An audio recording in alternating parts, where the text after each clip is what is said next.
Senhoras e senhores parlamentares. Senhor presidente, para dar como lido, eu gostaria de, neste momento, de parabenizar aqui toda a população, toda a comunidade de São Sebastião. São Sebastião é uma região administrativa do DF e completa hoje o seu 19º aniversário. Uma cidade que ainda guarda as tradições de uma cidade do interior, aproximadamente 100 mil habitantes, evidentemente que passa ainda por dificuldades, muitas coisas a serem resolvidas na cidade, como segurança, principalmente, questão da saúde, que de modo geral, em todas as cidades, estão passando por dificuldades, mas em especial segurança pública. É a grande reivindicação da cidade, que é a saúde e segurança.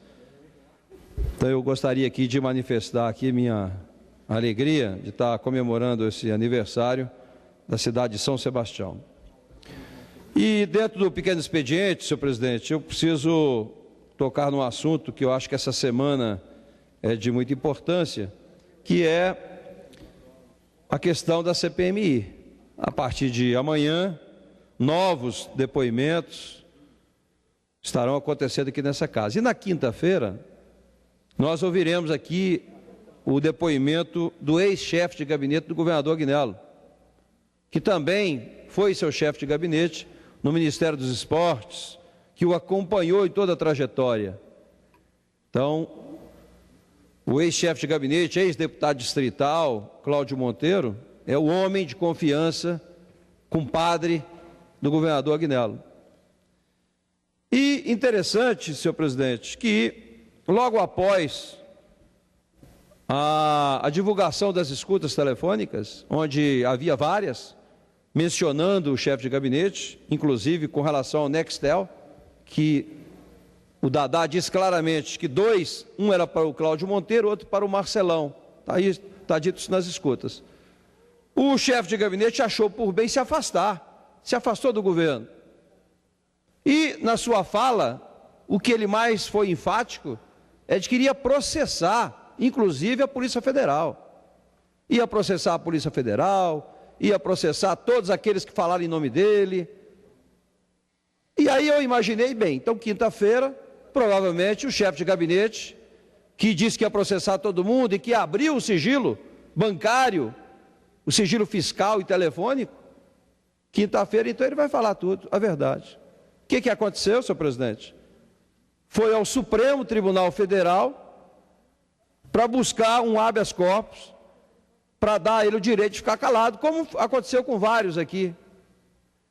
E eu acredito assim, quem não deve, não teme.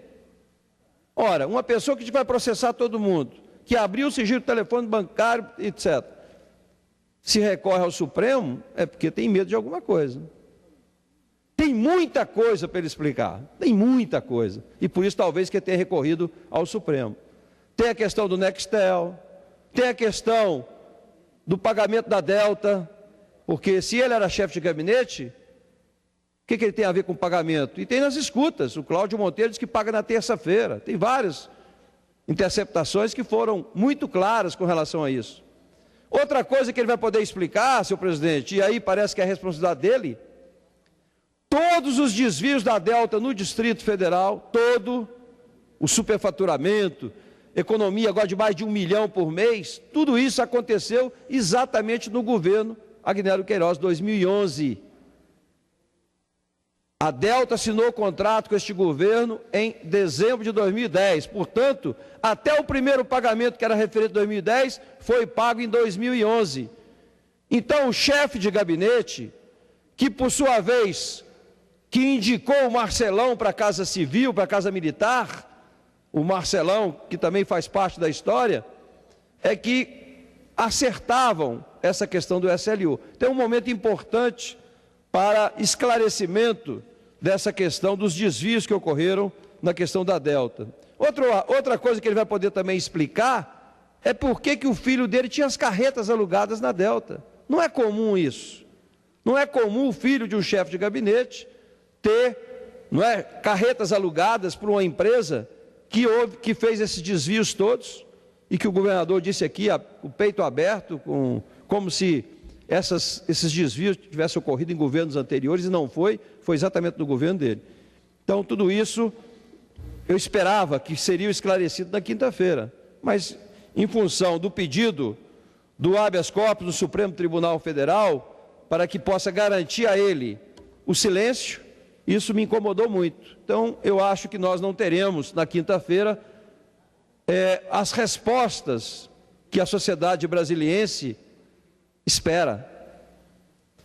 Porque as pessoas acham que quando abre o sigilo bancário, como o governador fez, apesar de o STJ já ter quebrado o sigilo, e não se quebra o sigilo já quebrado, as pessoas acham que quando abre o sigilo bancário, abriu tudo, e não é verdade.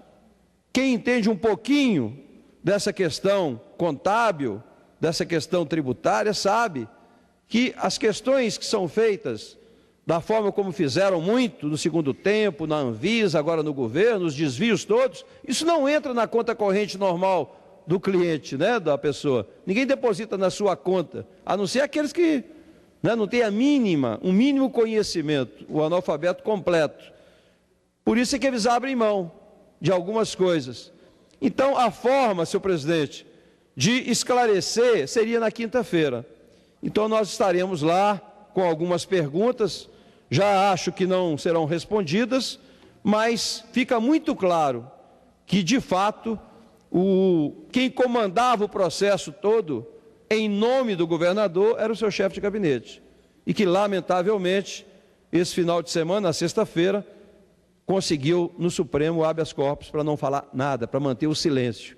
Então, mais uma vez, a gente fica com essa dúvida. Por que será? Por que será que foi buscar o silêncio, se o que ele disse claramente nos meses anteriores é de que queria dizer a verdade? Até semana passada, ele deu declarações que falaria a verdade, que era a oportunidade de esclarecer as dúvidas. E eu espero que isso aconteça, então, na quinta-feira, como outros que nós ainda ouviremos, e com certeza com a quebra do sigilo dos 10 anos do governador, muitas pessoas serão surpreendidas. Eu não, porque não tenho nenhuma dúvida dos desvios, de tudo que ocorreu durante todo esse período. Então, vamos aguardar na quinta-feira os novos esclarecimentos. Era isso, senhor presidente. Muito obrigado.